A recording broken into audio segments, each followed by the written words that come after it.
my name is Natalia Sharova. I'm originally from Moscow, Russia, and I've just recently graduated from University of Wyoming with Masters in Global and Area Studies. For my master's thesis, I chose to focus on Australia's climate change policy. I chose this topic because the case of Australia stood out to me. The climate change debate has been ongoing down under for more than a decade, and it involved not only government officials, but also general public, environmental NGOs, energy and mining companies, as well as members of academia.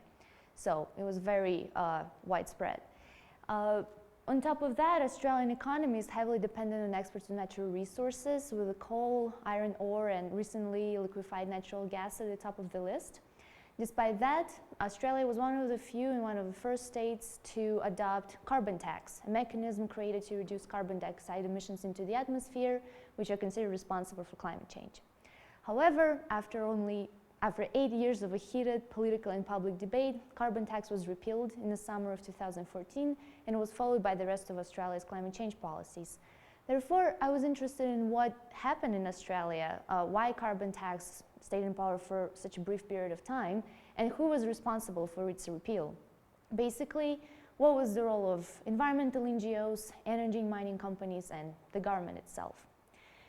For my research, on top of archival work, I conducted fieldwork in Australia, where I spent 5 weeks and visited Sydney, Melbourne, and the capital of Australia, Canberra, where I conducted semi-structured interviews with government officials, predominantly from the Department of Energy and Department of Environment, as well as interviews with mining and energy lobby groups, such as Minerals Council of Australia and Australia Coal Association, and also with multiple domestic and international environmental groups such as Greenpeace and others. During that time, I sought to understand how has the climate change policy debate and policymaking process unfolded between 2007 and 2014, which was the time frame of my case study. So before I move to my findings, I'd like to provide brief background on Australian political system and economy. So Australia is a parliamentary political system with two major parties. One of them is Labour Party on the left. And between 2007 and 2013, the Labour Party was in power and essentially sought to implement climate change policy. Between 2007 and 2010, Kevin Rudd on bottom left was Australia's Prime Minister, and he was a climate change activist. He sought to implement the emissions trading scheme. So emissions trading scheme is very similar to carbon tax, except it's market-based. Under emissions trading scheme, the government issues a limited amount of permits for carbon dioxide emissions, and the polluters are required to purchase those permits to cover their emissions on an open auction. However, Kevin Rudd failed for the reasons I will discuss in a second. And after him, Julia Gillard, his former Deputy Prime Minister, who you can see also on the bottom left, became Australia's Prime Minister, and she implemented the carbon tax. However, carbon tax didn't stay in power for very long. Within the same time frame, the Liberal Party, which despite its name is the most conservative party in Australia, was in a political opposition. Liberal Party traditionally has close connections with energy and mining sector, and historically they always opposed action on climate change and often denied it. Within the same time frame, Liberal Party also had different leaders, most important of whom, for my research, was Tony Abbott, whom you can see right here. And he came to power in 2009, and as you may know, he's currently Australia's Prime Minister. He is a notorious climate change skeptic. So, as I said earlier, Australian economy is heavily dependent, heavily reliant on exports of natural resources. And even more so, energy and mining sectors are considered responsible for 25 years of uninterrupted economic growth in Australia, which is a considerable amount of time. Furthermore, thanks to the energy and mining sectors, Australia avoided recession after the global financial crisis, which happened in 2008. The latter largely happened thanks to the mining boom, which occurred in Australia thanks to the high demand for natural resources from China and some other Asian countries. So traditionally important energy and mining sectors became even more important and more significant for Australia due to the mining boom. At the same time, between 2005 and 2007, public concerns about climate change have skyrocketed because Australia was experiencing a severe drought. So you may know that the continent is prone to droughts in general. However, this one is considered the worst drought that the country faced in 1,000 years. It lasted 10 years, and besides just drought, Australia faced devastating bushfires that took lives of over 100 people. And as you can see on this slide, which demonstrates the results of public opinion polls, in 2006-2007, 75% of Australians considered tackling climate change as the most important issue for the government to address. As you may see on this slide, there is nothing more important than that, and other international issues such as combating international terrorism are below that. So not surprisingly, when the country had federal elections in 2007, Kevin Rudd, the climate change activist, came to power by essentially promising to ratify the Kyoto Protocol, to implement emissions trading scheme, and by describing the issue of climate change as the greatest moral challenge of current generations. So I'll talk about my findings now in chronological order, and on this slide you can see a simplified timeline of events that affected climate change policy in Australia, and I'll walk you through it. So between 2007 and the end of 2009, Australia was on its 9th, 10th years of drought, and public concern about climate change was exceedingly high, as you saw in the previous slide. Well, this was the case. Even the Liberal Party, which previously always opposed and denied climate change, also supported action on climate change, specifically the emissions trading scheme.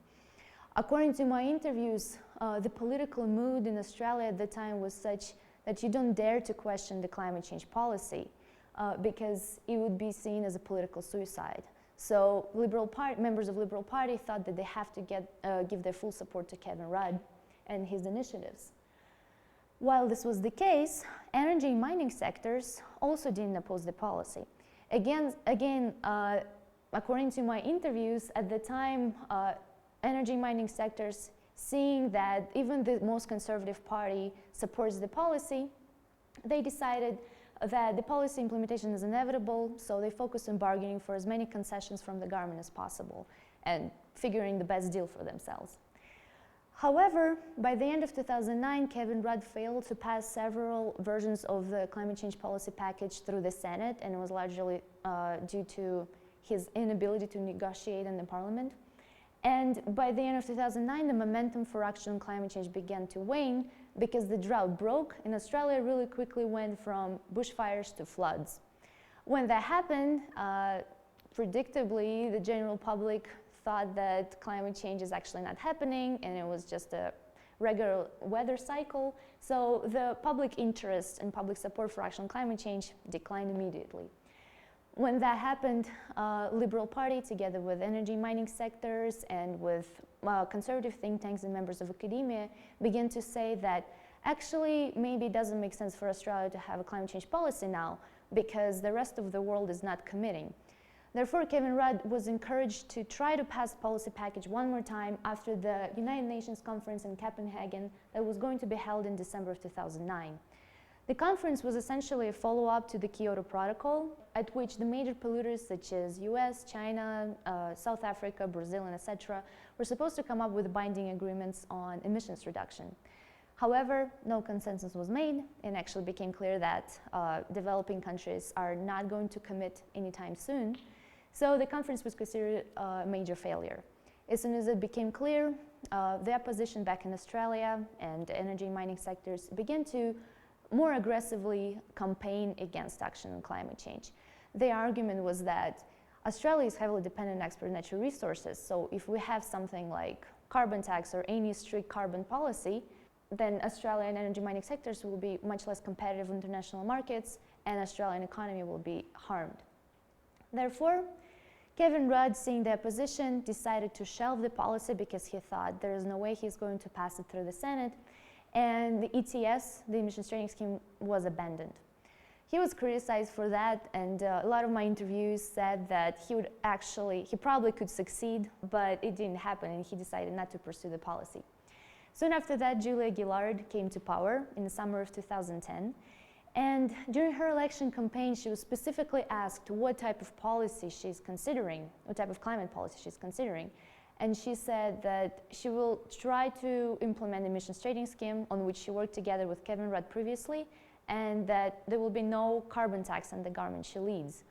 That was important for her election campaign because carbon tax was much less popular among Australians, especially in years after global financial crisis. However, only 5 months after her election campaign, her government announced that there will be a fixed price on carbon. It wasn't precisely like carbon tax, it was slightly different policy, but the opposition immediately labeled it carbon tax. Tony Abbott, the climate change skeptic and the leader of the Liberal Party, called for public protests against Julia Gillard's broken election promise and against carbon tax itself.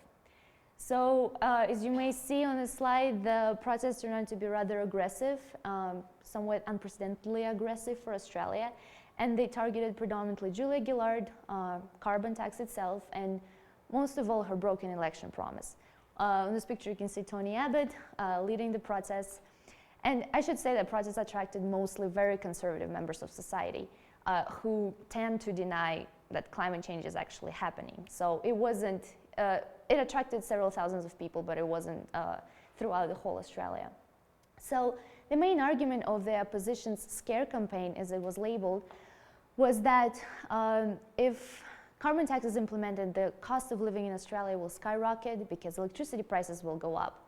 And that probably would happen because Australia predominantly derives its electricity from the coal, but Julia Gillard passed accompanying policies to compensate the taxpayers for the increased electricity prices. However, that was largely ignored, obviously, in the opposition, and Tony Abbott was rather successful in his campaign because in years leading to the climate change debate, Australia's electricity prices grew by 50% across the continent and became very high. And that happened because of reasons that had nothing to do with climate change, but the opposition argued that that happened precisely of government interest in climate change and their investment in renewable energy and etc. So, not surprisingly, by 2012-2013, over 60% of Australians opposed carbon tax policy, and something like 40% strongly opposed it.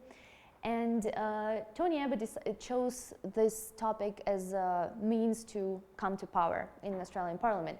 He argued that if you vote for us in 2013 elections, the carbon tax will be scrapped immediately and will be followed by many other useless climate change policies, as he would describe them, and therefore Australians will pay less taxes and electricity prices will go down, which was rather attractive for the public. And as you may guess, in 2013, Tony Abbott became Australian Prime Minister, and the carbon tax was repealed only a year after that.